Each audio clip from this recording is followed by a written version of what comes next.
বন্ধুরা, সম্পূর্ণ পর্ব দেখতে চ্যানেলটি সাবস্ক্রাইব করুন। ইন্দ্রাণী গাঙ্গুলির চর খেয়ে স্থির হয়ে দাঁড়িয়ে থাকে আয়ুষ্মান।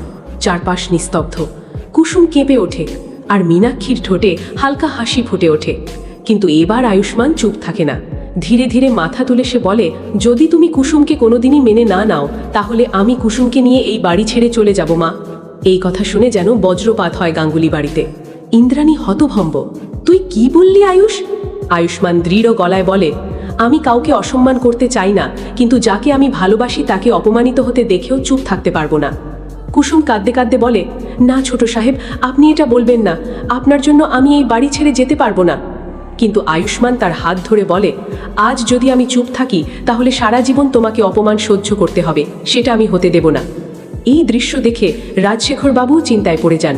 আয়ুষ, আবেগে কোনো সিদ্ধান্ত নিস না। মীনাক্ষী তখন সুযোগ নিয়ে বলে, দেখলে দিদি, এই মেয়েটা তোমার ছেলেকে তোমার থেকেই দূরে নিয়ে যাচ্ছে। কিন্তু এবার ইন্দ্রাণী কিছুটা নীরব। তার চোখে রাগের সাথে সাথে এক ধরনের আঘাতও স্পষ্ট। আয়ুষ্মান তখন কুসুমের হাত ধরে দরজার দিকে এগোতে থাকে। কুসুম বারবার বলে, আমি যাব না, আমি আপনার জীবন নষ্ট করতে চাই না। আয়ুষ্মান থেমে তার দিকে তাকিয়ে বলে, তুমি আমার জীবন নও কুসুম, তুমি আমার জীবনের মানে।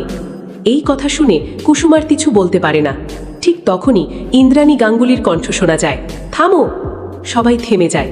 ইন্দ্রাণী ধীরে ধীরে এগিয়ে এসে বলে, তুই যদি এই বাড়ি ছেড়ে চলে যাস তাহলে আমি তোকে আর কোনোদিন আমার ছেলে বলে ডাকবো না। আয়ুষ্মান কিছুক্ষণ চুপ থেকে বলে, তুমি যদি আমার ভালোবাসাকে না মানো তাহলে আমিও নিজেকে তোমার ছেলে বলে মানতে পারবো না। এই কথায় ইন্দ্রাণী কেঁপে ওঠে। পরিস্থিতি চরমে পৌঁছে যায়। ঠিক তখনই দীপালি এগিয়ে এসে বলে, এইভাবে ঝগড়া করে কোনো সমস্যার সমাধান হবে না, সবাই একটু শান্ত হন।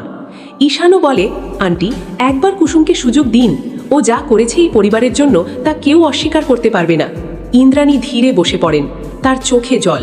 আমি কি এতটাই ভুল? কুসুম দৌড়ে এসে তার পায়ে হাত দেয়। না ম্যাডাম, আপনি ভুল নন, আমি ভুল জায়গায় এসে পড়েছি। এই কথায় আয়ুষ্মান বলে ওঠে, না, তুমি কোনো ভুল নও। একটা গভীর নীরবতা নেমে আসে। এরপর ইন্দ্রাণী ধীরে বলে, আমি সময় চাই, এত বড় সিদ্ধান্ত এক মুহূর্তে নিতে পারবো না।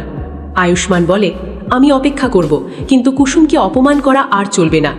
মীনাক্ষী চুপচাপ সব দেখে। তার প্ল্যান আবার ভেস্তে গেলেও সে থামেনি। সেদিনের মতো ঝড় থেমে যায়, কিন্তু সম্পর্কের ভেতরে টানাপোড়েন থেকে যায়। রাতে বারান্দায় দাঁড়িয়ে আয়ুষ্মান বলে, আমি কথা দিয়েছি, তোমাকে আমি একা ছাড়ব না। কুসুম হালকা হাসে, আমি লড়তে শিখে গেছি ছোট সাহেব। দূরে আকাশে মেঘ জমছে, নতুন ঝড়ের আভাস, আর মীনাক্ষী অন্ধকারে দাঁড়িয়ে আবার নতুন খেলার ছক কষছে। পরের দিন ভোরেই গাঙ্গুলি বাড়ির পরিবেশ অদ্ভুতভাবে ঠান্ডা। আগের দিনের ঝড় যেন কারো মুখে নেই, কিন্তু ভেতরে ভেতরে আগুন জ্বলছে। কুসুম চুপচাপ নিজের কাজ করছে, কারো চোখে চোখ তুলছে না।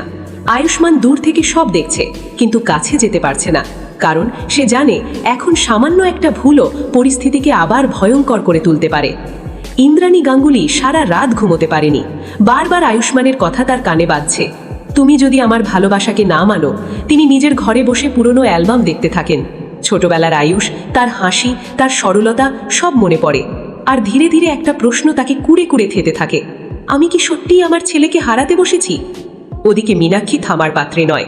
সে এবার নতুন চাল দেয়, বাড়িতে কিছু আত্মীয় ডেকে আনে আর তাদের সামনে ইঙ্গিতপূর্ণ কথা বলতে থাকে। আজকালকার মেয়েরা খুব চালাক, ধীরে ধীরে পুরো বাড়িটা নিজের করে নেয়। সবাই বুঝতে পারে সে কুসুমকে ইঙ্গিত করছে। কুসুম এসব শুনেও চুপ থাকে, কিন্তু দীপালি এবার আর চুপ থাকে না।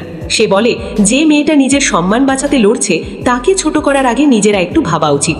এই কথায় পরিবেশ আবার গরম হয়ে ওঠে। ঠিক তখনই আয়ুষ্মান সবার সামনে এসে দাঁড়ায়।